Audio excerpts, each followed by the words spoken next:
नमस्कार दोस्तों, आज हम क्लास 10 का पहले चैप्टर का 1.1 एक्सरसाइज का पहला क्वेश्चन हम कर रहे हैं। और पहला क्वेश्चन क्या कह रहा है आप देखिएगा। कह रहा use Euclid division algorithm to find HCF of 135 and 225, second का 196 एंड 38,220,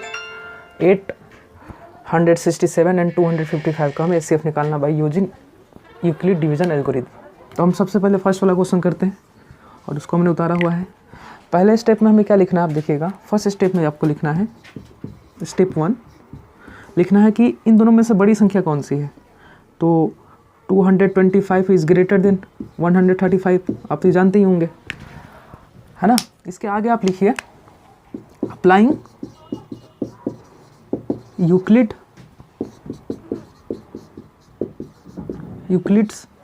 डिवीजन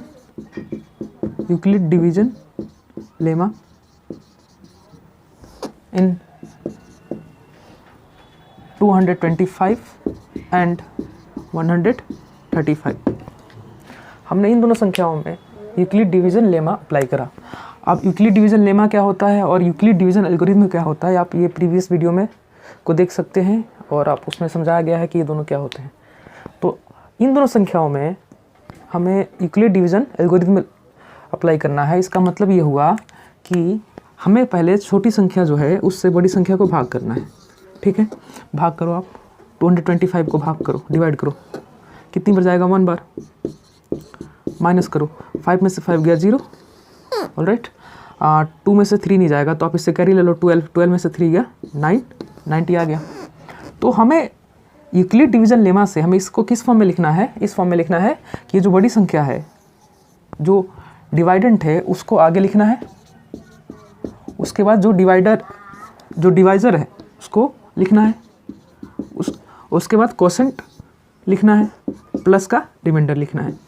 बेसिकली हम इसको किस फॉर्म में लिख रहे हैं a equal to b q plus r. ये मैंने बताया था कि अगर हमारे पास कोई दो इंटीजर्स दे रखे हैं a और b, तो यूक्लिड डिवीजन लेमा कहता है कि अगर कोई दो नंबर दे रखे हैं इंटीजर्स a और b, तो ऐसे दो और इंटीजर्स एडजस्ट करेंगे q और r, जिससे हम लिख सकते हैं a equal to b q plus r. और है ना, और मतलब दो इंटीजर्स दिए रहेंगे a और b, उसको हम इस फॉर्म में लिखेंगे। और किस तरह से लिखेंगे, इस तरह से, जैसे यहाँ दो नंबर दिए गए थे हमें, तो छोटी संख्या से बड़ी संख्या को डिवाइड करा। और यहाँ जो a है, आप ऐसे समझो ये जो बड़ी संख्या है ना, आप उसको a ट्रीट करो, इसको बोलो a है और ये क्या है b, है ना। तो अब देखो a आ गया, फिर क्या आएगा, b आएगा, देखो b आ गया। और जो r है, ये जो q है, जो q को आप समझो कोसेंट है, ये q से डिनोट करते हैं ना, इसे कोसेंट बोलते हैं इसको। तो उसके बाद कोसेंट आ गया, फिर उसके बाद क्या आ गया, रिमाइंडर, r मतलब रिमाइंडर। और ये प्रोसेस तब तक चलाओ जब तक ये जो रिमाइंडर है, जैसे हमने अभी क्या करा, अभी हमने इसको भाग करा ना, हमने 137 से डिवाइड करा 225 को, 225 को डिवाइड करा। ये डिवीज़न तब तक आप करते रहो जब तक हमारा जो रिमाइंडर 0 ना आ जाए। तो अब हमने क्या करा, अभी हमने करा कि 135 से डिवाइड करा था 225 को, तो हमारा रिमाइंडर क्या था, 90। अब 90 से वापस किसको डिवाइड करो, 135 को, कितनी बार जाएगा, 92 जाए 180, 1 बार जाएगा, कितना आ गया 45। तो जब हमने 135 को, स्टेप 1 है ये, आप ऐसे, हाँ स्टेप 1 है, स्टेप 2 भी लिखिए यहाँ पे, स्टेप 2 में लिखिए रिमाइंडर नॉट इक्वल टू 0, मतलब रिमाइंडर जो है 0 नहीं आया। तो आगे लिखिए आप अगेन अप्लाइंग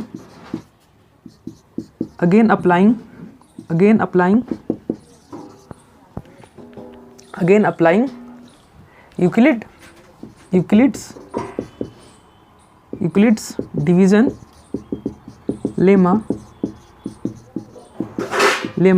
इन,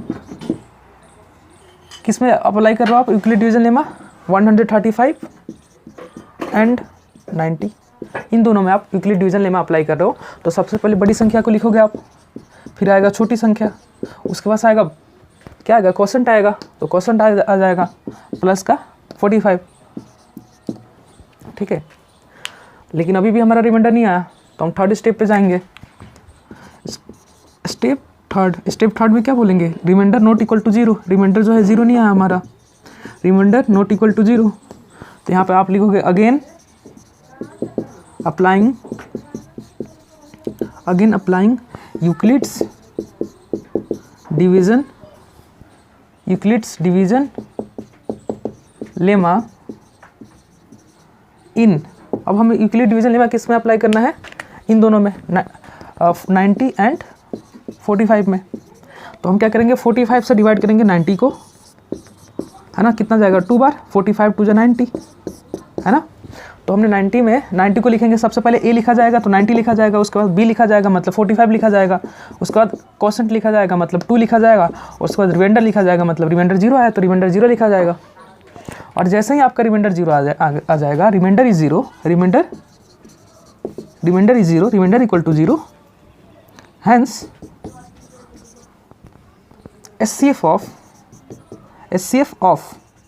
या फिर ऐसे लिख सकते हैं आप, एचसीएफ ऑफ 225 एंड 135, इसको आप आगे लिख सकते हो, इसको बाद में लिख सकते हो, कोई दिक्कत नहीं है। कितना आ गया एचसीएफ, जो डिवाइजर होता है वो आपका एचसीएफ हो जाएगा। जब रिमाइंडर 0 हो जाएगा तब आपका जो डिवाइजर है वो क्या हो जाएगा, एचसीएफ हो जाएगा। चलिए इसको शुरू से एक बार फिर से एक्सप्लेन करते हैं। आपको 2 नंबर दिए गए थे हमें 225 और 135। तो हमने इसको यूक्लिड डिवीजन लेमा का प्रयोग करते हुए हम इसको इस तरह से लिख सकते हैं। कैसे लिखा, इस तरह से हमने छोटी संख्या से बड़ी संख्या को भाग करा, है ना, भाग करा तो क्या आया, ये आया, देखो भाग करा हमने, जब 135 से मैंने 225 को डिवाइड करा तो कितनी बार गया, 1 बार, और रिमाइंडर कितना है 0। तो हमें पता है कि इसकी इन दोनों की आपस में मल्टीप्लाई करने पर और जो आए उसको इसमें प्लस कर देने पर हमारा क्या आ जाता है, डिवाइडेंट आ जाता है। तो मैंने 225 को क्या लिख दिया, 135 × 1 प्लस का 90, ठीक है। लेकिन मेरा अभी भी रिमाइंडर 0 नहीं आया, तो मैं सेकंड स्टेप पे गया और फिर 90 से किसको डिवाइड करा, 135 को, कितनी बार गया, 1 बार, और रिमाइंडर कितना आया 45। फिर 45 से वापस डिवाइड करा 90 को, तो रिमाइंडर मेरा कितना आ गया 0। तो रिमाइंडर जब मेरा 0 आ गया तो जिससे मैं डिवाइड कर रहा हूँ वो मेरा क्या हो गया, एचसीएफ हो गया। चलिए दूसरा क्वेश्चन देखते हैं।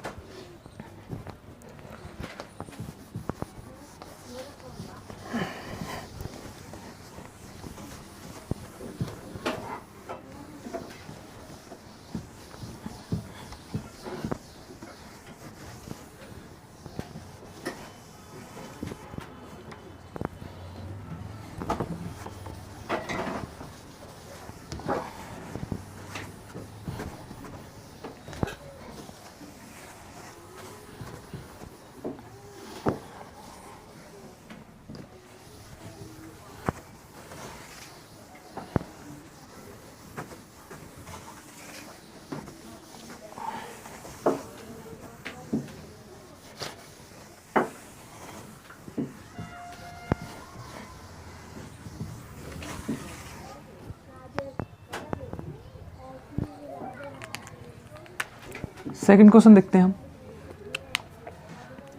सेकंड है 196 एंड 38,220। हमें यूक्लिड डिवीजन एल्गोरिथम का प्रयोग करते हुए इसका हमें एचसीएफ निकालना है ना। तो हमें स्टेप 1 में क्या लिखना है, पहले स्टेप 1 में क्या लिखना है बताइए। स्टेप 1 में लिखना है कि इन दोनों में से बड़ी संख्या पहले कौन है। तो 38,220 इज़ ग्रेटर देन 196, ठीक है। 38,220 इज़ ग्रेटर देन 196, है ना। उसके आगे लिखोगे आप कोमा करके applying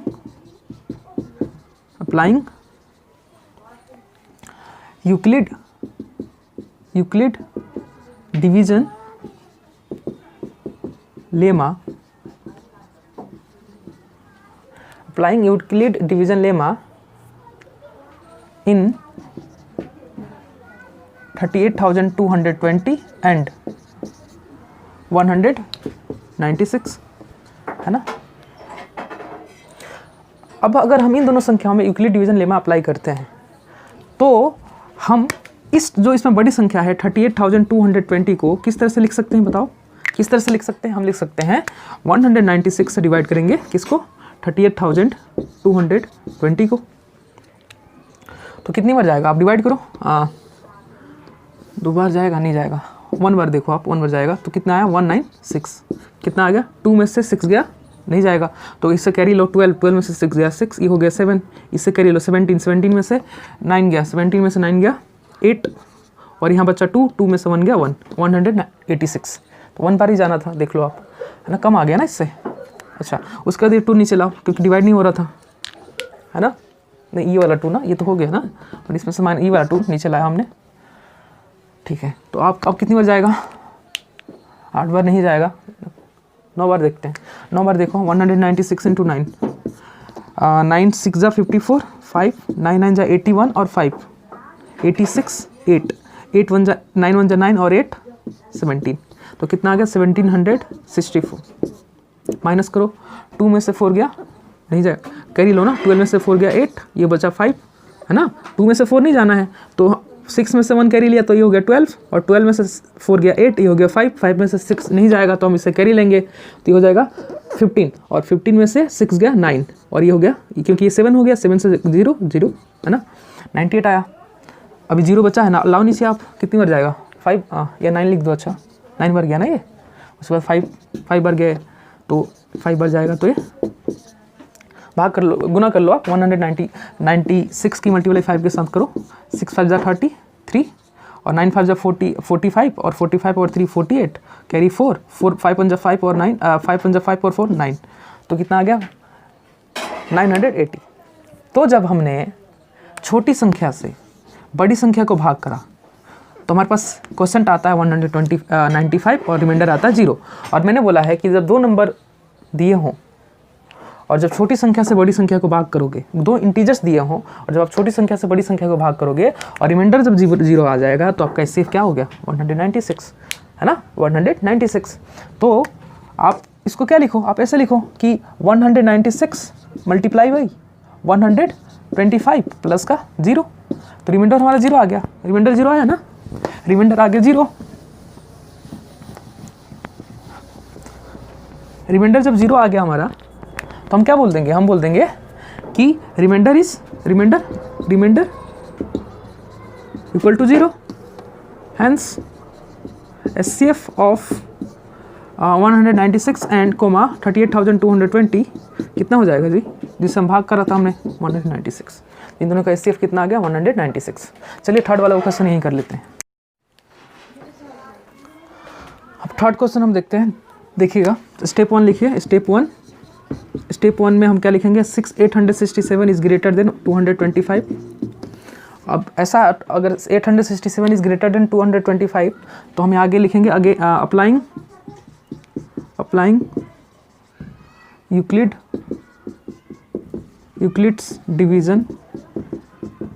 division lemma in 867 and 255। तो जब इन दोनों संख्याओं में हम यूक्लिड डिवीजन लेमा अप्लाई करेंगे तो हम इसको हमें किस फॉर्म में लिखना है, इस फॉर्म में लिखना है ना, इस फॉर्म में लिखना है। तो इस फॉर्म में लिखने के लिए हम क्या करेंगे, 255 से 867 को डिवाइड करेंगे, है ना, तो 3 बार जाएगा, आप देख लो, 5 3 जा 15, 5 3 जा 15 और 1 16, और 3 2 जा 6 और 1 7, ठीक है। अब देखिए 7 में से 5 गया 2, 6 में से 6 गया 0, और ये आया 102। तो 867 को हम लिख सकते हैं 255 इंटू 3 प्लस का 102 है ना। 2 संख्या दे रखी थी 867 एंड 255। तो इसको हमने छोटी संख्या से डिवाइड करा बड़ी संख्या को, और हम ये जो बड़ी संख्या जो है 867 ये इक्वल टू होगा किसके, इन दोनों के प्रोडक्ट प्लस इसको ऐड कर दोगे तो इसके बराबर होगा, है ना। तो बस इसमें फॉर्मूला जो इस्तेमाल हो जा रहा है, वो क्या हो रहा है, dividend equal to divisor divisor divisor multiply by quotient quotient plus का रिमाइंडर। ये फॉर्मूला हम अप्लाई करके लिख रहे हैं, बेसिकली इसी फॉर्म में लिख रहे हैं, है ना, कि डिवाइडेंट पूरा लिख दें। देखिए डिवाइडेंट इक्वल टू जो होता है, ये डिवाइडेंट होता है, इसको डिवाइडेंट बोलते हैं, हिंदी में बोलते हैं इसको भाज्य, और इसको बोलते हैं भाजक, और इसको बोलते हैं भागफल, और इसको बोलते हैं शेषफल, इसको बोलते हैं शेषफल। आप इसको इंग्लिश में बोलोगे डिवाइडेंट, इसको बोलोगे डिवाइडर, जो डिवाइड कर रहा है, डिवाइजर, है ना, और इसको बोलोगे डिवाइडर नहीं बोलोगे, डिवाइडर भी बोल सकते हो, डिवाइडर भी है ना, लेकिन डिवाइजर लिखा जाता है, और 3 को लिखा जाता है कोसेंट, और इसको लिखा जाता है रिमाइंडर। तो जो डिवाइडेंट होगा किसके इक्वल होगा, इसके इक्वल होगा। जब वैल्यू पुट करोगे आप, तो डिवाइडेंट कितना है 867 इक्वल टू डिवाइजर कितना है 255 इंटू कोसेंट कितना है 3 प्लस का रिमाइंडर। आप इसको भी याद रख सकते हो, इस फॉर्म में इस तरह से लिख देना है। अब ये प्रोसेस तब तक चलाना है जब तक कि 0 ना हो जाए। तो रिमाइंडर तो 0 हुआ नहीं ना, देखो आप, रिमाइंडर 0 हुआ नहीं हुआ, तो remainder is not equal to 0। तो स्टेप 2 ये लिखोगे again applying Euclid division lemma, Euclid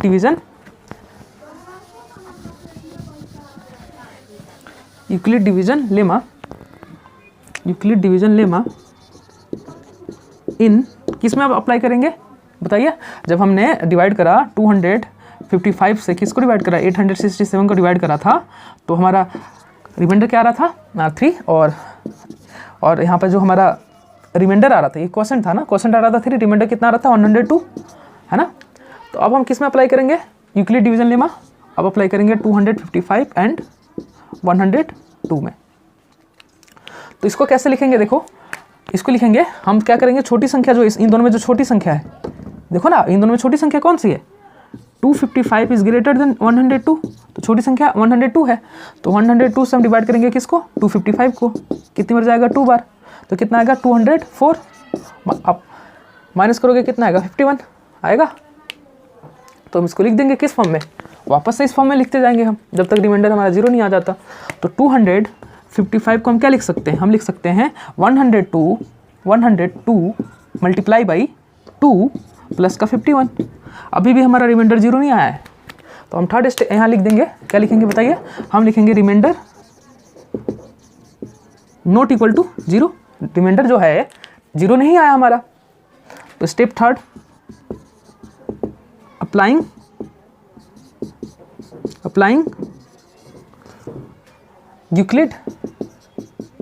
Euclid division lemma in, अब यूक्लिड डिवीजन लेमा किस में अप्लाई करना है, इसमें और इसमें, इन 102 एंड 51, है ना। तो अब हम क्या करेंगे, यहाँ लिखेंगे कि इन दोनों में बड़ी संख्या कौन है, 102 इज ग्रेटर देन 51, तो छोटी संख्या से 51 से डिवाइड करेंगे किसको, 51 से किसको डिवाइड करेंगे 102 को, और 2 बार जाएगा, देख लो आप 102, है ना, रिमाइंडर आ गया 0, तो रिमाइंडर हमारा 0 आ गया, तो ये जो है ये डिवाइजर क्या हो गया हमारा, सेफ हो गया। तो लिखो पहले आप ऐसे 102 को हम लिख सकते हैं 51 इंटू 2 प्लस का 0, रिमाइंडर इज 0, यहाँ लिखोगे आप remainder is 0, hence HCF of किसका 255 कोमा 867 इक्वल टू कितना है 51। तो इस तरह से हम इन सारे क्वेश्चंस को कर सकते हैं। चलिए सेकंड क्वेश्चन करते हैं इसी एक्सरसाइज का।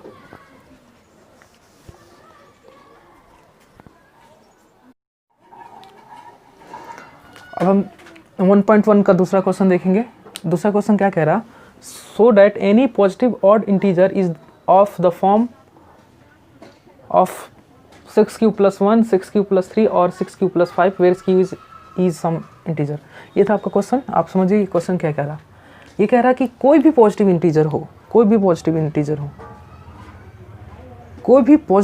ऑड इंटीजर हो, वो या तो इस फॉर्म में होगा, या तो इस फॉर्म में होगा, या तो इस फॉर्म में होगा। मतलब जो भी इंटीजर्स हैं, जो इंटीजर्स की जो फैमिली है, इंटीजर्स की कौन सी फैमिली है भाई, 0 1 2 3 4 एंड सो ऑन। आप बढ़ाते जाओ, और इधर माइनस का 1, माइनस का 2, माइनस का 3, माइनस का 4, है ना। तो कोई भी पॉजिटिव ऑड इंटीजर, ऑड आप समझते हो ना, जो 2 से डिविजिबल ना हो, जो 2 से डिवाइड ना हो, तो कोई भी पॉजिटिव ऑड इंटीजर जो होगा उसको हम 6 क्यूब प्लस 1, 6 क्यूब प्लस 3 या 6 क्यूब प्लस 5 इस फॉर्म में लिख सकते हैं। मतलब कोई भी पॉजिटिव इंटीजर हो, जैसे आगे हम इसको लिखें 3 5 7, है ना, 5 हो गया, 6 भी होगा, 7 8 9 10 एंड सो ऑन। तो देखिए यहाँ पे पॉजिटिव ऑड इंटीजर क्या हो गया, पहला तो हो गया 1 3 5 7 9, ये 2 से डिविजिबल नहीं होते हैं। तो जितने भी पॉजिटिव ऑड इंटीजर्स हैं ये सभी के सभी इस फॉर्म में हैं, होते हैं, सभी के सभी इस फॉर्म में होते हैं। अगर हम क्यू की वैल्यू कुछ भी, कोई भी सम इंटीजर ले लें, है ना, कोई इंटीजर ले लें, है ना, पॉजिटिव कोई इंटीजर ले लें, तो जितने भी ये पॉजिटिव इंटीजर्स हैं, ऑड इंटीजर्स हैं, ये 1 हो गया, 3 हो गया, 5 हो गया, 9 हो गया, 13 हो गया, 11 हो गया, 15 हो गया, 17 हो गया, 19 हो गया, 21 हो गया, 23 हो गया, ये सारे जो पॉजिटिव ऑड इंटीजर्स हैं इन सभी को हम इस फॉर्म में लिख सकते हैं। आप समझ रहे हो। अब देखो ना, यहाँ पे कोई वैल्यू लो, क्यू की वैल्यू कोई इंटीजर ले लो आप, जैसे 1 लिया हमने, है ना, 1, तो 6 क्यू की वैल्यू मैंने 1 लिया तो कितना आ गया, 6 1 6 प्लस 1 कितना है 7, है ना। अब यहाँ पे मैं जैसे 1 ले लूँ तो यहाँ क्या आ जाएगा, देखो 6 इंटू 1 प्लस 3 तो कितना आ गया, 6 1 6 प्लस 3 कितना आ गया 9। 6 क्यू प्लस 5 है, यहाँ पे मैं क्यू की जगह में 2 ले लेता हूँ, प्लस 5, 6 2 12 प्लस 5 मतलब कितना है 17। अच्छा, तो क्वेश्चन क्या कह रहा है कि जितने भी ऑड पॉजिटिव इंटीजर्स हैं उन सभी को हम इस फॉर्म में डिनोट कर सकते हैं, लिख सकते हैं। हम ये हमें शो करना है, ये प्रदर्शित करना है, हमें ये दर्शाना है ना, कि जितने भी ऑड पॉजिटिव इंटीजर्स हैं उन सभी को 6 क्यूब प्लस 1, 6 क्यूब प्लस 3 और 6 क्यूब प्लस 5 के रूप में हम उसको लिख सकते हैं, जितने भी पॉजिटिव ऑड इंटीजर्स हैं। तो देखिए इसको हम सॉल्व कैसे करेंगे, हल कैसे करेंगे, देखिएगा।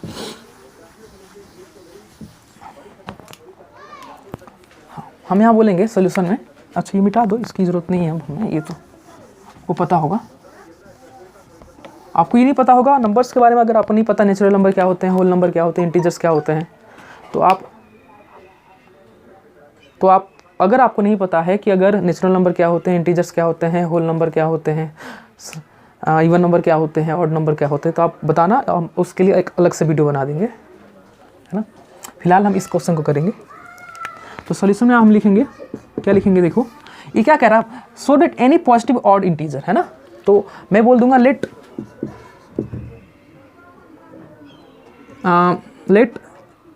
Any positive odd integer is a and b equal to 6। मैंने बोला क्या कह रहा है कि so that any positive integer is form of 6 q plus 1, 6 q plus 3 and 6 q plus 5।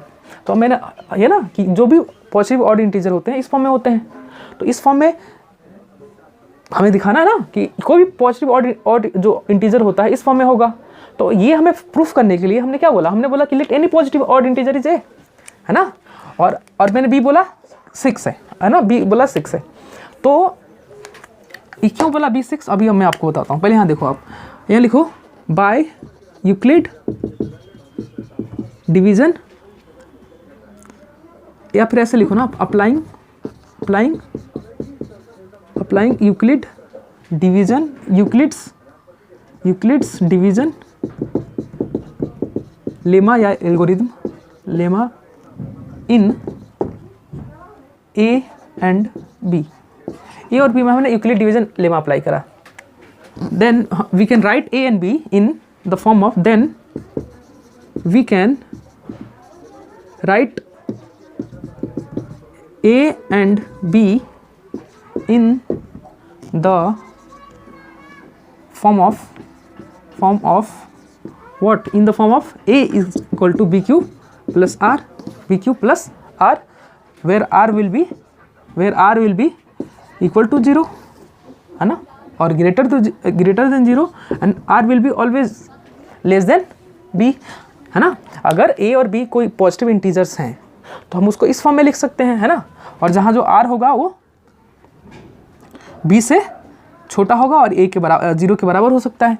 हमने प्रीवियस वीडियो में भी इसको डिस्कस करा है। अब b की वैल्यू कितनी हमने लेट की है, b की वैल्यू कितना माना हुआ है हमने 6, तो रख देंगे b की जगह 6, तो b equal to 6³ plus r। अब मुझे बताओ कि अगर b की वैल्यू 6 है ना, और r की वैल्यू क्या हो सकती है, b से छोटी हो सकती है और 0 तक हो सकती है, तो r की वैल्यू क्या हो जाएगी, r की वैल्यू अगर इफ़ b इज 6 तो r विल बी 0 1 2 3 4 एंड 5, है ना। ये तो होगा। हम यहाँ क्या कह रहे हैं, हम कह रहे हैं कि जो r है, r की जो वैल्यू होगी वो b से हमेशा ही छोटी होगी, लेकिन 0 के बराबर तक हो सकती है, 0 से छोटी नहीं होगी। तो अगर b हमारा 6 है तो r की वैल्यू 0 से छोटी 6 से छोटी होनी चाहिए। मतलब क्या होनी चाहिए, 0 1 2 3 4 5 ये होना चाहिए। अगर r की वैल्यू ये होना चाहिए, अगर r की वैल्यू ये होना चाहिए, तो a अगर हम r इक्वल टू 0 लें, if r equal to 0 then a will be क्या होगा, a विल बी 6³ है ना। जब r की वैल्यू 0 होगा तो a की वैल्यू क्या हो जाएगा, है ना, 6³ नहीं होगा। अच्छा, और जब r की value if r is equal to 1, अगर r 1 के बराबर हो तो a की वैल्यू क्या हो जाएगा 6³ plus 1। If r is 2, a की वैल्यू हो जाएगी 6³ प्लस 2। और अगर इफ़ r की value 3, a will B 6³ plus 3, है ना। ऐसे आप इसको आगे लिख देते हैं। सिमिलरली, है ना, इफ लिखे जा रहे बार बार, है ना। सिमिलर, देखो स्पेलिंग गलत लिख रहे हैं। सिमिलरली, है ना, ये similarly if r equal to 4, तो a की वैल्यू क्या हो जाएगा 6³ प्लस 4, यहाँ रखते जाओ ना r की value, and if r is equal to 5, a will be 6³ plus 5। जब हमने r की वैल्यू 0 रखा तो a की वैल्यू कितना है 6³। जब r की वैल्यू हमने 1 रखा तो a की वैल्यू कितना है 6³ प्लस 1। जब r की वैल्यू हमने 2 रखा तो r की वैल्यू कितना है 6³ प्लस 2। जब r की वैल्यू हमने 3 रखा तो a की वैल्यू आया 6³ प्लस 3। और जब हमने r की वैल्यू 4 रखा तो a की वैल्यू आया 6³ प्लस 4। और जब हमने r की वैल्यू 5 रखा तो a की वैल्यू कितना आ गया, यहाँ पे कितना आ गया 6³ प्लस 5। ठीक है। अब यहाँ आप ध्यान से देखो, यहाँ पे इसके आगे यहाँ लिख देते हैं हमें, देखो a इक्वल टू 6³ है ना, a equal to 6³ and a equal to 6³ plus 2, comma a equal to 6³ plus 4 r divided by 2। अच्छा मुझे बताओ, ये सभी के सभी 2 से डिवाइड होंगे नहीं होंगे। देखो आप इसको 2 से डिवाइड करो, 3 बार चला जाएगा तो 3³ आ जाएगा। आप इसमें से 2 कॉमन ले लो, 6³ प्लस 2 में से ना 2 कॉमन ले लो, तो ये पूरा का पूरा भी 2 से डिवाइड हो जाएगा। ये पूरा का पूरा नंबर कैसे डिवाइड हो जाएगा, 2 से डिवाइड हो जाएगा। और जो नंबर 2 से डिवाइड हो रही हैं, है ना, जो नंबर 2 से डिवाइड हो रही हैं वो क्या कहलाएंगी, इवन नंबर कहलाएंगी। तो जितने भी पॉजिटिव इवन नंबर है, पॉजिटिव इवन इंटीजर्स हैं, जितने भी पॉजिटिव इवन इंटीजर्स हैं वो किस फॉर्म में होंगे, या तो 6³ प्लस, या तो 6³ के फॉर्म में होंगे, या 6³ प्लस 2 के फॉर्म में होंगे, या 6³ प्लस 4 के फॉर्म में होंगे। क्योंकि ये सभी के सभी 2 से डिवाइड हो रहे हैं, ये सभी के सभी 2 से डिवाइड हो रहे हैं। तो यहाँ हम ये स्टेटमेंट लिखेंगे कि all positive even integers is of the form of 6³ 6³ plus 2 and 6³ plus 4। मतलब जितने भी पॉजिटिव इवन इंटीजर्स हैं वो किस फॉर्म में होंगे, 6³ या 6³ प्लस 2 या 6³ प्लस 4 के फॉर्म में होंगे।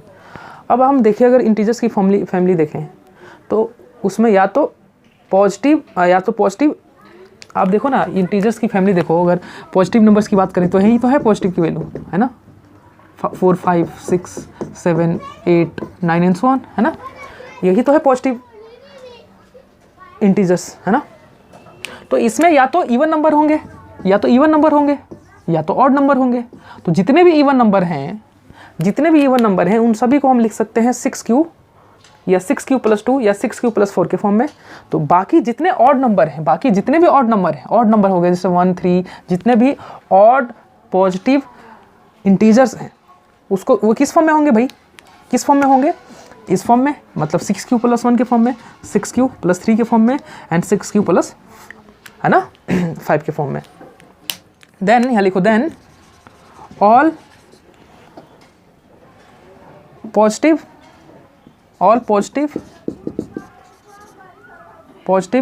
odd integers will then all positive odd integers is of the form of 6q + 1 6q + 3 and 6q + 5। समझो मैंने क्या लिखा। आप अगर ध्यान से देखो, इंटीजर्स को देखो, पॉजिटिव इंटीजर्स को देखो, ये तो होंगे पॉजिटिव इंटीजर्स। आप बोलोगे अब जीरो को शामिल क्यों नहीं कर रहे हो, जीरो को हम ना प्लस में लेते हैं ना माइनस में, तो आप 1 से स्टार्ट करो। ये जो 1 2 3 4 5 6 7 8 9 10 ये सारी जो नंबर्स हैं, इन सभी के सभी नंबर्स में या तो ऑड नंबर है या तो इवन नंबर है। तो जितने भी ऑड नंबर हैं उनको हम इस फॉर्म में लिख सकते हैं, किस फॉर्म में, 6q + 2 एंड 6q + 4 के फॉर्म में, है ना। और बाकी जितने भी ऑड नंबर्स हैं उनको हम किस फॉर्म में लिख सकते हैं, 6q + 1 6q + 3 एंड 6q + 5 के फॉर्म में लिख सकते हैं, है ना। मतलब ये हुआ कि जितने भी पॉजिटिव इंटीजर्स हैं वो या तो इस फॉर्म में, इस फॉर्म में, इस फॉर्म में, इस फॉर्म में, या इस फॉर्म में, या इस फॉर्म में, सभी के सभी पॉजिटिव इंटीजर्स को हम इस फॉर्म में लिख सकते हैं, किस फॉर्म में, 6q + 1 6q + 3 2 6q + 3 6q + 4, है ना, 6q + 4 6q + 5। इस फॉर्म में हम जितने भी पॉजिटिव इंटीजर्स हैं उन सबको इस फॉर्म में लिख सकते हैं, है ना। तो अगर 6q + 2 6q + 4 अगर पॉजिटिव इवन नंबर को प्रेजेंट कर रहा है, पॉजिटिव इवन इंटीजर्स को प्रेजेंट कर रहा है, तो जो 6q + 1 होगा 6q + 3 होगा और 6q + 5 होगा, वो किसको रिप्रेजेंट करेगा, बताओ, पॉजिटिव ऑड इंटीजर को प्रेजेंट करेगा। तो हमने प्रूफ कर दिया कि जितने भी पॉजिटिव ऑड इंटीजर्स होंगे वो या तो इस फॉर्म में होंगे या इस फॉर्म में होंगे या इस फॉर्म में होंगे। कोई भी कुछ समझ में ना आया हो आपको तो आप कमेंट करें, है ना, दोबारा से कराया जाएगा, कोई दिक्कत नहीं है। दूसरा जो भी आपका डाउट होगा वो उसको हम देखेंगे, है ना, अब बताना।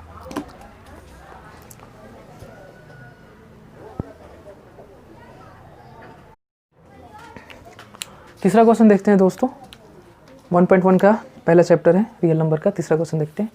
An army contingent of 616 members is to march behind an army band of 32 members in a parade.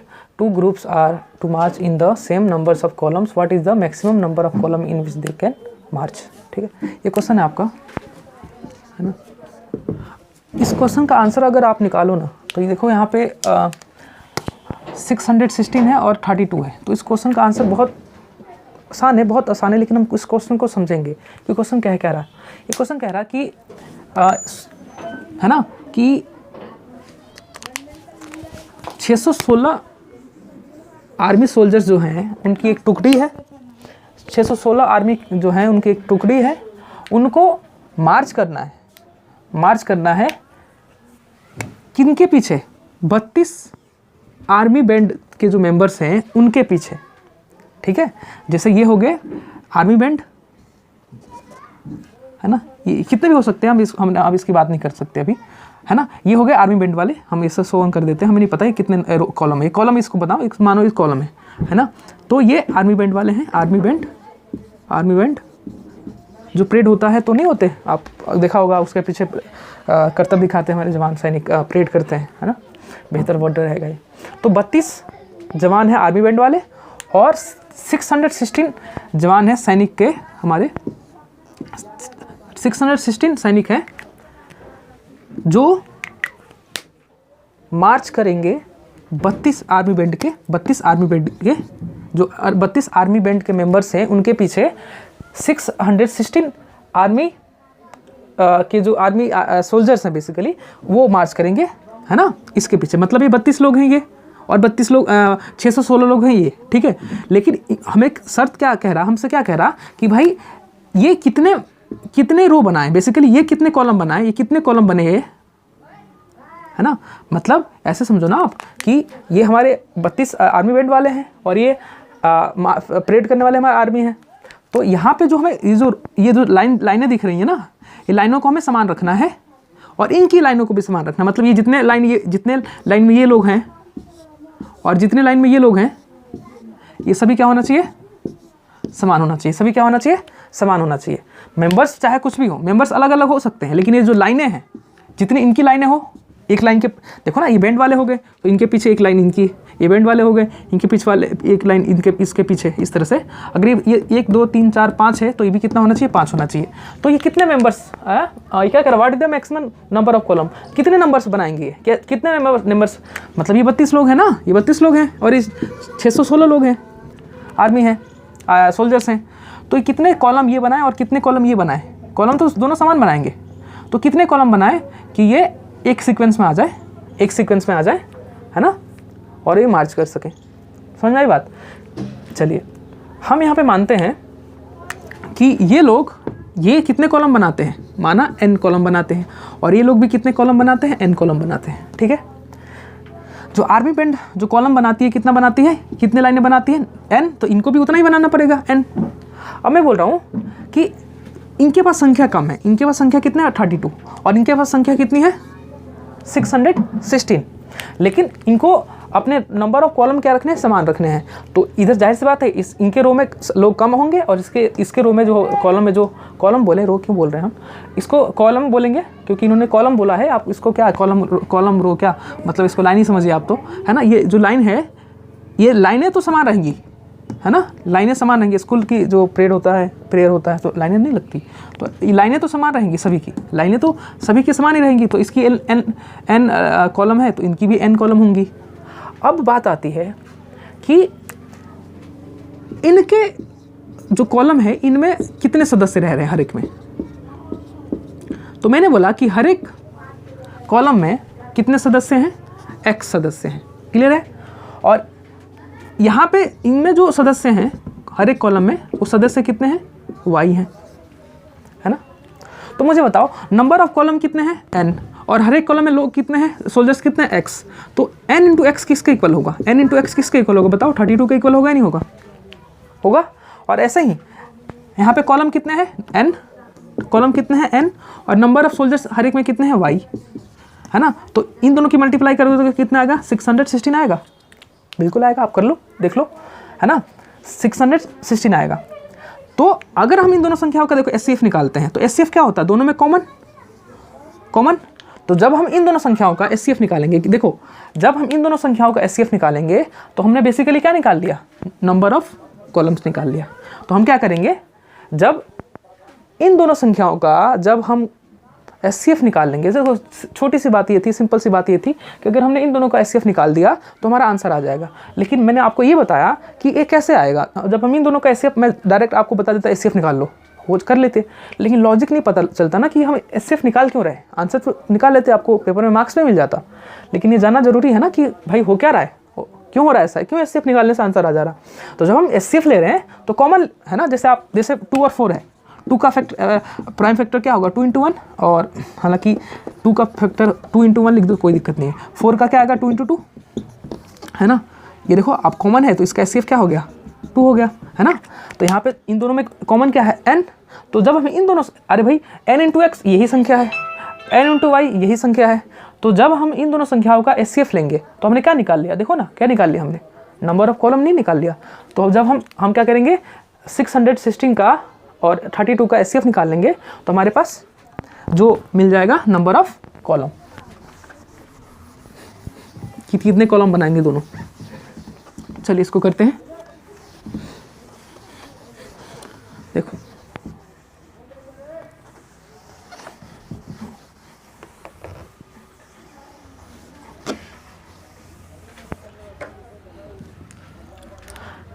यहाँ लिखेंगे मैक्सिमम नंबर्स ऑफ कॉलम, वो नहीं लिखा इन्होंने, column in which they can march equal to HCF of 616, 32 है ना। अब HCF यहाँ से आप प्राइम फैक्टराइजेशन मेथड से निकालें या आप यूक्लिड डिवीजन एल्गोरिथम से निकालें, है ना, आपकी मर्जी, पेपर में आप जो इसे करना चाहे कर सकते हैं। हालांकि हमने अभी तक प्राइम फैक्टराइजेशन मेथड सीखा नहीं है, अगले एक्सरसाइज में सीखेंगे। तो हम इसको करते हैं जरा, इन दोनों का एचसीएफ निकालते हैं बाई यूक्लिड डिवीजन एल्गोरिथम से। तो हम निकालते हैं एचसीएफ, स्टेप 1 लिख देते हैं, है ना। स्टेप 1 में हम क्या लिखते हैं, इन दोनों में से बड़ी संख्या कौन सी है, 616 इज ग्रेटर देन 32, है ना। तो यहाँ लिखोगे, आगे क्या लिखोगे आप, applying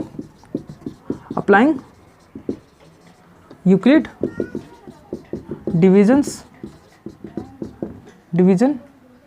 Euclid division lemma in 616 and 32।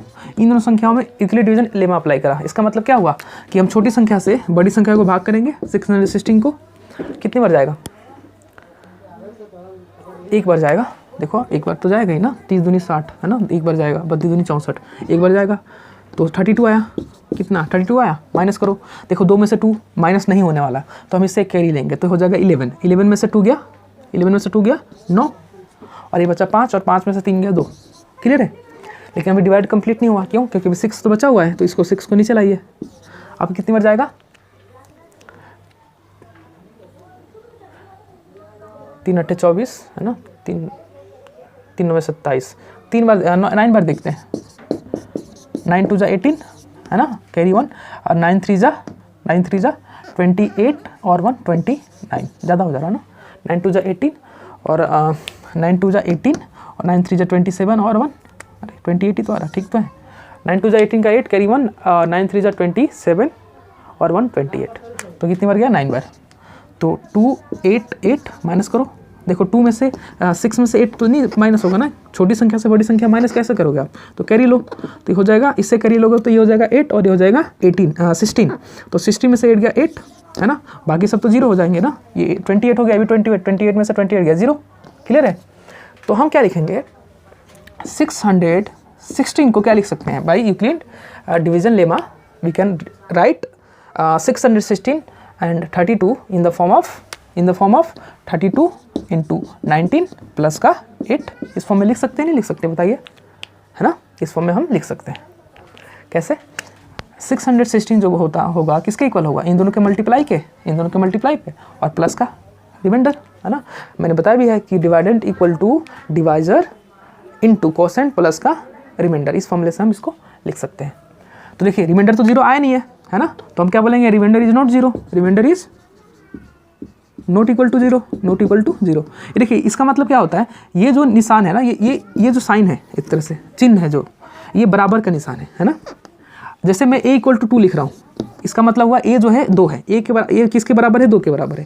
लेकिन मैं ऐसे लिख दूँ, मतलब a जो है 2 के बराबर नहीं है, तो रिमाइंडर 0 नहीं है, क्लियर है। तो रिमाइंडर 0 नहीं है, तो स्टेप हमें दोहराना पड़ेगा, है ना। और स्टेप अब किस पे दोहराना पड़ेगा, इस पे 32 और 8 पे। तो यहाँ लिखेंगे स्टेप टू में क्या लिखेंगे, अप्लाइंग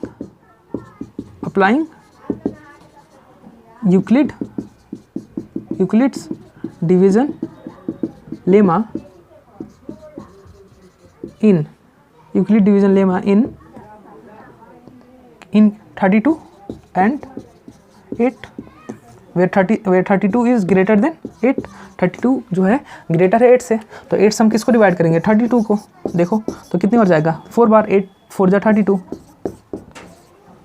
ठीक है, रिमाइंडर 0 आ गया। तो देखो हम इसको लिखेंगे 32 इक्वल टू 8 4 जा 32 प्लस का रिमाइंडर 0, तो हम जिससे डिवाइड करते हैं, डिवाइड करते हुए हमारा एचसीएफ आता है, तो एचसीएफ कितना आ गया 8, एचसीएफ कितना आ गया 8, है ना। इसका मतलब ये हुआ कि जो रो बनेगी सभी की जो रो बनेगी कितनी बनेगी, 1 2 3 4 5 6 7 8, इनकी भी 8 बनेगी और इनकी भी 8 बनेगी, इनकी भी 8 बनेगी इस तरह से। और इसके पीछे, इसके पीछे, इसके पीछे, इसके पीछे, इस तरह से ना, इसके पीछे लगेंगे, इस तरह से ये अपना प्लेट करेंगे, है ना। और मैक्सिमम कॉलम कितनी बन सकती है? 8 बन सकती है। ये हमारा आंसर है। ये स्टेटमेंट लिख देते हैं एक, है ना, फिर आपका क्वेश्चन ये पूरा हो गया। चलिए स्टेटमेंट लिखते हैं। स्टेटमेंट क्या लिखेंगे कि maximum number of column in which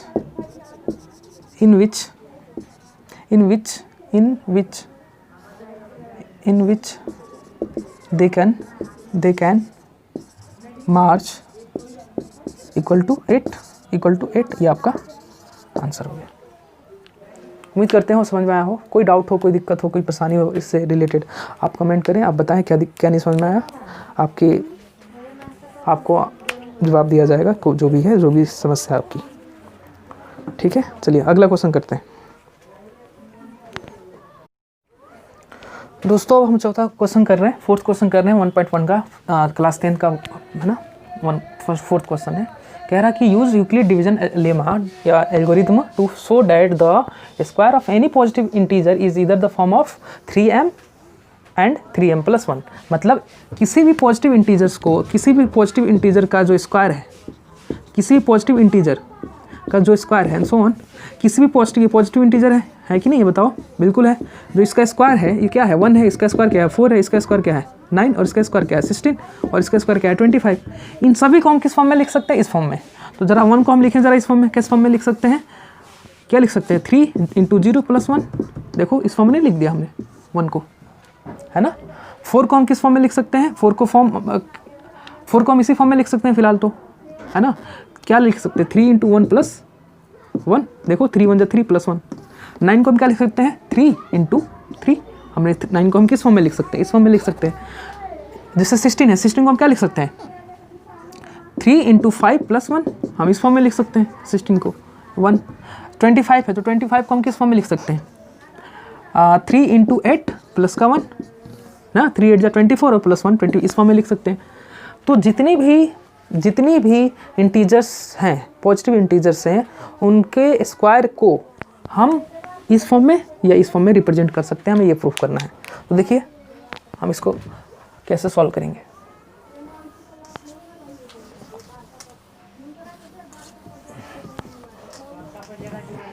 देखिए हमने बोला लेट सॉल्यूशन में late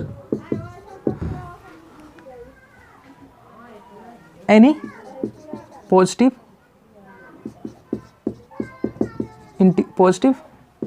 integer is x and y is some integer, है ना। y is some integer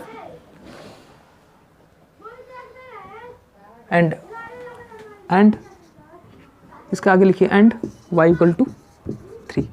देखो एंड y = 3, ये ऐसे लिखो आप कि late any positive integer is x and y is 4, y is 3। आप क्या लिख दो? y is 3। तो y is एनी y = 4 ले लो फिलहाल, है ना। 4 क्यों? 3 है ना, तो 3 लो, y = 3। हमें क्या प्रूफ करना? हमें प्रूफ करना है कि कोई भी पॉजिटिव इंटीजर है, उसका जो स्क्वायर होगा या इस फॉर्म में होगा या इस फॉर्म में होगा। तो मैंने कोई भी पॉजिटिव इंटीजर, है ना, जिसका स्क्वायर 3m या 3m+1 होगा, उसको मैंने क्या मान लिया? x मान लिया। क्या मान लिया? x मान लिया। और y मैंने क्या माना है? y मैंने क्या बोला है? y = मैंने फिलहाल कितना बोला है? 3 बोला है। तो बाय यूक्लिड डिवीजन एल्गोरिथम हम x को क्या लिख सकते हैं? x = y q + r। अगर x और y दो पॉजिटिव इंटीजर हैं, अगर x और y दो पॉजिटिव इंटीजर हैं तो हम उसको किस तरह से लिख सकते हैं, इस तरह से लिख सकते हैं, है ना। और जहाँ r जो होगा वो 0 से बराबर या 0 से बड़ा और b से छोटा होगा। किससे? b मतलब यहाँ b y है ना, तो यहाँ y से छोटा होगा। आप समझो कि यूक्लिड डिवीजन क्या कहता है कि जितने दो नंबर दे रखे हों, दो पॉजिटिव इंटीजर हों, उनको हम किस तरह से लिख सकते हैं, BQ प्लस R। इसमें जो बड़ी संख्या होगी उसको हम किस तरह लिख सकते हैं, BQ प्लस R।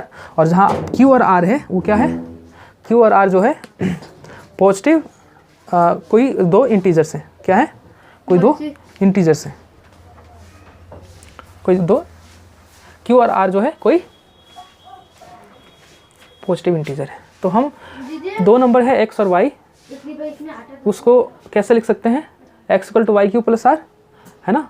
और यहाँ y जो होगा, जो r होगा, r की वैल्यू क्या हो जाएगी, 0 हो सकती है लेकिन y से छोटी होगी। और y कितना है, देखो y कितना है, y हमने कितना बोला है, y हमारा 3, तो 3q plus are, 3q plus r, है ना।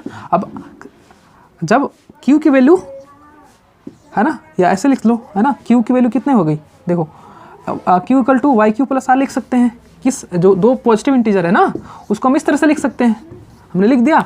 और जो r की वैल्यू होगी वो y से छोटी होगी और 0 के बराबर होगी, है ना। तो y की वैल्यू कितना माना हमने, 3 माना है, तो हम y की वैल्यू 3 रख देंगे। जब y की वैल्यू 3 हो जाएगा तो r की वैल्यू कितना हो सकता है, ये तो हो सकता है कि r की वैल्यू 0 से 3 से छोटा हो सकता है। तो r की वैल्यू, वैल्यू ऑफ r, है ना, value of r will be r, क्या हो सकता है, या फिर ऐसे लिखो, वैल्यू ऑफ r उतना बढ़िया नहीं लग रहा, ऐसे लिखो आप, हाँ r विल, ऐसे लिखो, r विल बी, ऐसे लिखो, if y equal to 3 then r is equal to 0, 1 and 2।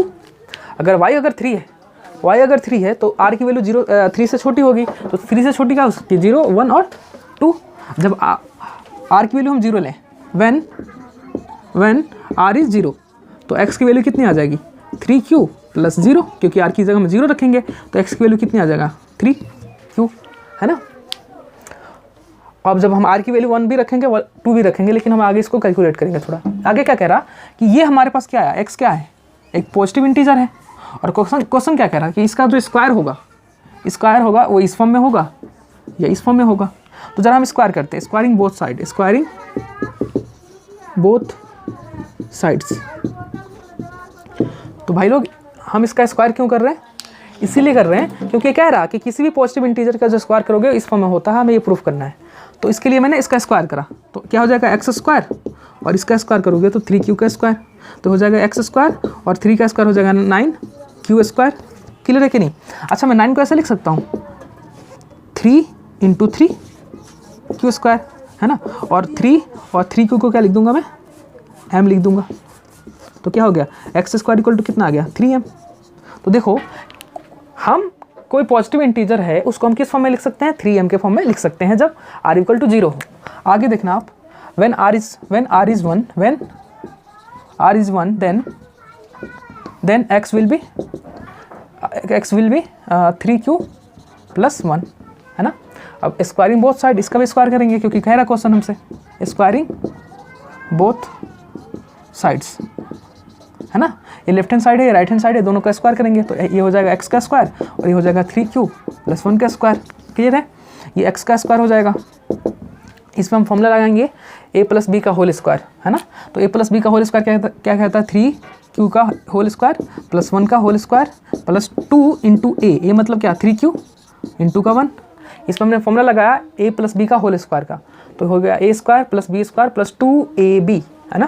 तो ये क्या हो गया, देखो ये स्क्वायर 3 के लिए गया तो 9 और स्क्वायर q के लिए गया तो q स्क्वायर, स्क्वायर 1 का स्क्वायर हो गया 1 प्लस 3 × 2 = 6 q। क्लियर है। इन दोनों को हम एक साथ रखते हैं जरा, है ना, इन दोनों को x स्क्वायर को ऐसे रखते हैं और इन दोनों को साथ में लिखते हैं, 9xq square plus 6q plus 1 को हम बाहर रखते हैं। यहाँ देखो आप, इन दोनों में क्या कॉमन है, देखो एक्स स्क्वायर में ऐसे रखता हूँ, 9 को लिखता हूँ 3 × 3 और q को लिखता हूँ q × q प्लस 6 को क्या लिख सकता हूँ, 2 × 3 × का q प्लस का 1 लिख सकता हूँ नहीं लिख सकता, देखो 3 इंटू 3 9 और q इंटू क्यू स्क्वायर, और 6 को लिख रहा हूँ 2 इंटू 3 और q, तो 3 2 6 q। अब यहाँ ध्यान दो इसमें क्या कॉमन है, यहाँ कॉमन है 3, देखो दोनों में यहाँ पे भी 3 है, यहाँ भी 3 है। अब यहाँ 3 है लेकिन यहाँ 3 नहीं है, यहाँ q है, यहाँ भी q है ना, तो ये कॉमन ले लेते हैं। तो हमने यहाँ कॉमन ले लिया, 3q कॉमन ले लिया, तो यहाँ क्या बचा 3q बचा, और यहाँ क्या बचा 2 बचा, प्लस का 1 है ना।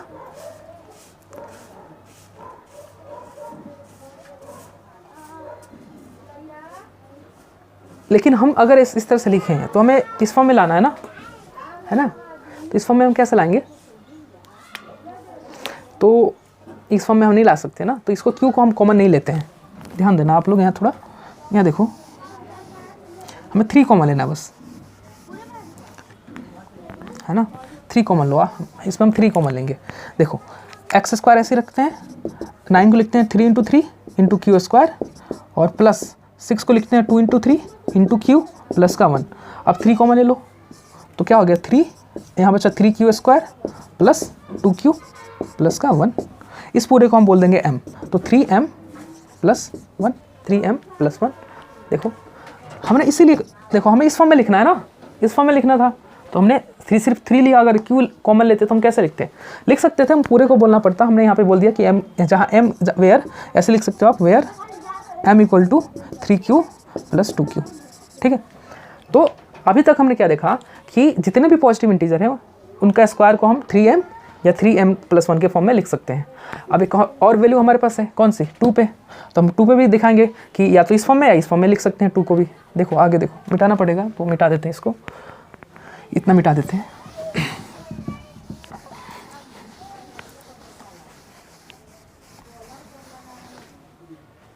देखो अब हमें x इक्वल टू, जब हम r इक्वल टू 2 लें, जब r इक्वल टू हम 2 लें, व्हेन r इक्वल टू 2, है ना, तो x की वैल्यू कितनी हो जाएगी, x की वैल्यू क्या हो जाएगा 3q, तो ऐसे ही रहेगा, 3q तो वैसे ही रहेगा, और r की जगह क्या आ जाएगा 3। अब क्वेश्चन क्या कह रहा है, स्क्वायर हो चाहिए भाई, स्क्वायर जो होगा इस फॉर्म में होगा, तो हमें इसका भी तो स्क्वायर करना पड़ेगा, क्योंकि x सिर्फ पॉजिटिव इंटीजर है एक, तो इसका स्क्वायर कर देंगे हम। इसका स्क्वायर किया हमने, देखो इसका हमने स्क्वायर कर दिया, तो स्क्वायर करा तो ये क्या हो गया x स्क्वायर, है ना, और इसका स्क्वायर करोगे तो क्या हो जाएगा, देखो ये स्क्वायर फॉर्मूला लगा दोगे तो 3q का स्क्वायर प्लस 3 का square plus 2 into 3q plus का 3 इंटू का 3।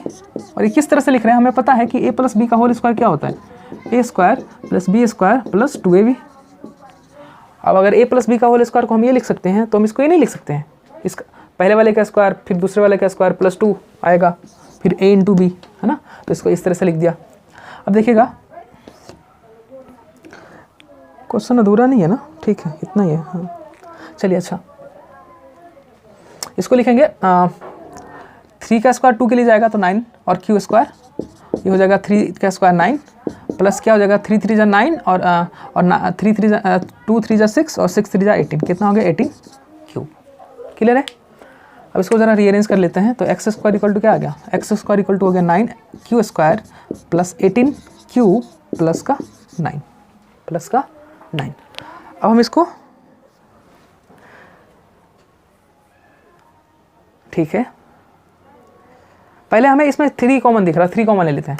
इसको हम क्या, इसमें 3 कॉमन दिख रहा आपको, नहीं दिख रहा, देखो 3 को लिखो 3 इंटू 9 को लिखो 3 इंटू 3 q स्क्वायर प्लस 18 को लिखो 3 इंटू 6 q और 9 को लिखो 3 इंटू 3। नहीं समझ पा रहे हो आप, देखो 9 को मैं क्या लिख दिया 3 इंटू 3, 3 इंटू 3 क्या होता है 9 होता है, 3 3 जा 9। 18 को लिखा 3 इंटू 6, 3 6 जा 18 q, और 9 को लिख दिया 3 इंटू 3। और देखिए पूरे में 3 कॉमन है हमारे लिए, हम कॉमन ले लेते हैं, तो 3 ये क्या हो गया 3q square plus 6q plus 3 x square. तो एक्स स्क्वायर इक्वल टू कितना आ गया 3, और इस पूरे को हम क्या बोल देंगे m, 3m। तो हमने क्या देखा, हमने देखा कि जितने भी हो गया हमारा ये क्वेश्चन हो गया, तो है ना, हैंस इसके आगे आप लिख सकते हो ये कि hence n square of any positive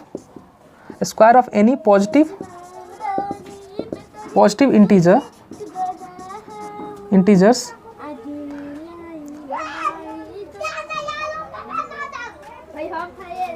integers are इधर in the form of 3m और 3m प्लस 1।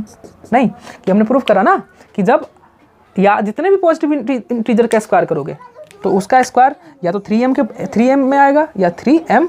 इससे पहले हमने जो करा था r इक्वल टू 2 पे, r इक्वल टू 2 पे करा था हमने, जो वैल्यू निकाला था। देखो शुरू से देखो, मैं समझाता हूँ क्या बात है। हमें बताना था कि एनी पॉजिटिव इंटीजर जो होगा वो इस फॉर्म में होगा, इस फॉर्म में होगा। तो मैंने बोल दिया जो पॉजिटिव इंटीजर है क्या है, x है, और y इक्वल टू मैंने बोल दिया 3 है। तो यूक्लिड डिवीजन एल्गोरिथम से हम इस तरह से लिख सकते हैं, है ना। और जहाँ जो r की वैल्यू होगी y से छोटी होगी और y कितना है 3 है, तो r की वैल्यू कितनी हो सकती है 0 1 2। r की वैल्यू हमने 0 रखा तो हमारे पास क्या मिला 3 क्यू। इसका स्क्वायर करा और हमने लिख दिया किस फॉर्म में 3m के फॉर्म में। फिर r की वैल्यू हमने 1 रखा, हमने उसको मिटा दिया है। r की वैल्यू जब हमने 1 रखा तो किस फॉर्म में आया था 3m प्लस 1 के फॉर्म में लिखा था हमने उसको। स्क्वायर किसका स्क्वायर, x का स्क्वायर। और जब हमने r की वैल्यू 2 लिया, जब r की वैल्यू हमने 2 लिया, जब हमने r की वैल्यू 2 लिया तो हमने उसको किस फॉर्म में लिख दिया, स्क्वायर जो पॉजिटिव इंटीजर का स्क्वायर है उसको हमने किस फॉर्म में लिख दिया 3m के फॉर्म में लिख दिया। और हमने इससे ये देखा कि हम किसी भी पॉजिटिव इंटीजर का जो स्क्वायर होगा हम उसको किस फॉर्म में लिख सकते हैं, या तो इस फॉर्म में लिख सकते हैं या फिर इस फॉर्म में लिख सकते हैं। चलिए आगे देखते हैं, अगला क्वेश्चन देखते हैं।